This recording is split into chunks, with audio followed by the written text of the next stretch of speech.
Ninapata maswali mengi sana kutoka kwa watu tofauti tofauti wakiniuliza kuhusu pull-ups. Na watu wengi wanatamani kufanya pull-ups ndani ya mwezi mmoja. Lakini wengi pia wananiuliza itachukua muda gani ili kuweza kufanya pull-ups.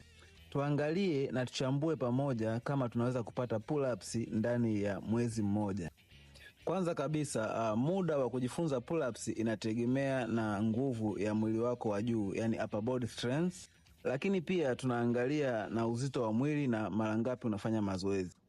Beginners ambao hawana nguvu hata ya kuvuta kidogo, mara nyingi inachukua wiki 4 mpaka wiki 8 kupata pull-ups yako ya kwanza. Lakini kwa watu ambao wana nguvu kidogo wanaweza kufanya rows au wanaweza kufanya assisted pull-ups, mara inachukua wiki 2 mpaka wiki 4 kupata pull-ups yao ya kwanza clear. Lakini pia kuna watu ambao wanaweza kufanya chin ups au negative pull-ups au wanao advantage ya kupata pull-ups yao ndani ya wiki 1 mpaka wiki 2. Kama una lengo la kufanya pull-ups, basi nitakusaidia utaratibu mzuri ambao utakusaidia kuharakisha pull-ups yako, na ukifanya vizuri unaweza kupata pull-ups yako ndani ya mwezi mmoja.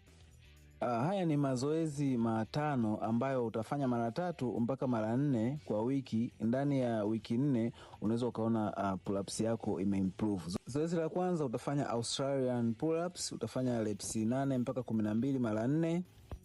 Zoezi la pili utafanya negative pull-ups, utafanya reps 5 mara 4. Zoezi la tatu ni dead hang, utafanya sekunde 20 mpaka 40. Na zoezi la 4 utafanya assisted pull-ups, utafanya reps 8 au 10 mara 3. Na zoezi la mwisho ni scapular pull-ups, utafanya reps 8 au 12 mara 3. Ukiyafanya vizuri haya mazoezi, basi tegemea kupata pull-ups yako ndani ya muda mfupi sana.